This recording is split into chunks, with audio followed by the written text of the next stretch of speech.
Oui, ben, en fin de compte, on pourrait dire, c'est bon, l'injustice spirituelle, bon, dans un premier temps, évidemment, il y a tous des pièges dans chacune des 7 familles d'âmes. Vous l'avez compris, chaque famille d'âmes a donc sa blessure émotionnelle. Donc, l'injustice spirituelle est reliée donc à la famille d'âmes des spirituels. Donc, la première chose, quelque part, qui me permet de vous introduire à la pleine conscience intuitive, c'est de comprendre, évidemment, que chacune de ces blessures émotionnelles-là sont des états que je porte en moi. On pourrait presque dire que les 7 blessures émotionnelles ont le potentiel d'animer, d'exister en moi à un degré plus ou moins important. Donc, j'ai des blessures émotionnelles qui sont très importantes, que je pourrais dire, c'est ma principale blessure émotionnelle, mais il y en a plein d'autres qui peuvent avoir des impacts sur mon être à un niveau plus microscopique, à un niveau plus petit. Et donc, cette idée de l'injustice spirituelle, bien évidemment, on l'a compris quelque part, c'est l'être humain qui a l'impression que Dieu l'a abandonné.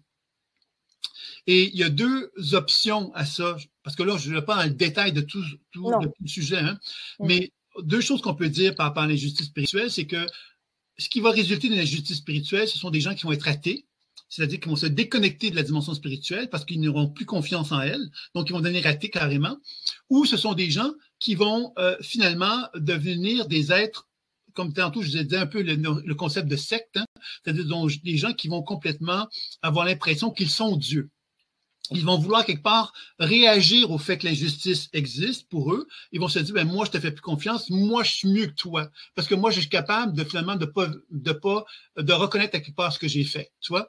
Et c'est un peu comme l'espèce d'inflation de l'ego, hein? C'est-à-dire, c'est comme si l'ego se révoltait contre Dieu à ce moment-là.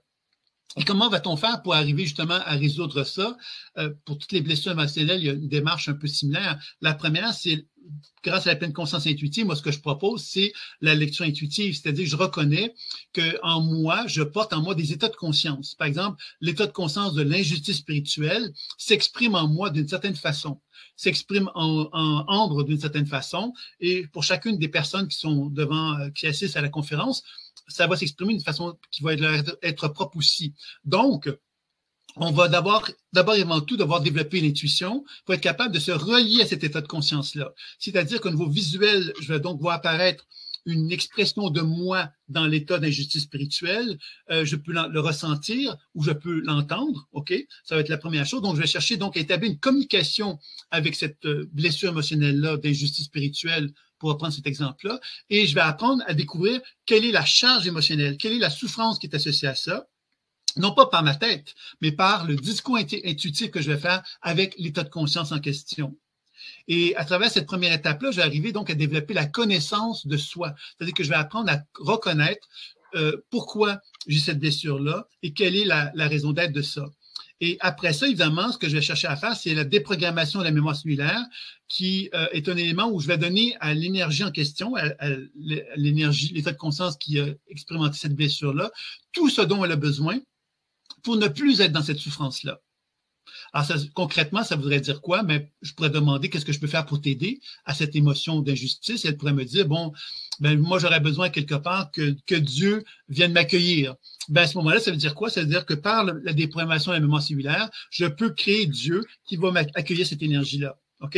Alors, c'est un jeu de l'esprit, un jeu imaginaire. Mais la beauté de la chose, c'est que quand je fais ça, on constate à ce moment-là qu'il y a une transformation qui va se faire dans la perception qu'on en observe.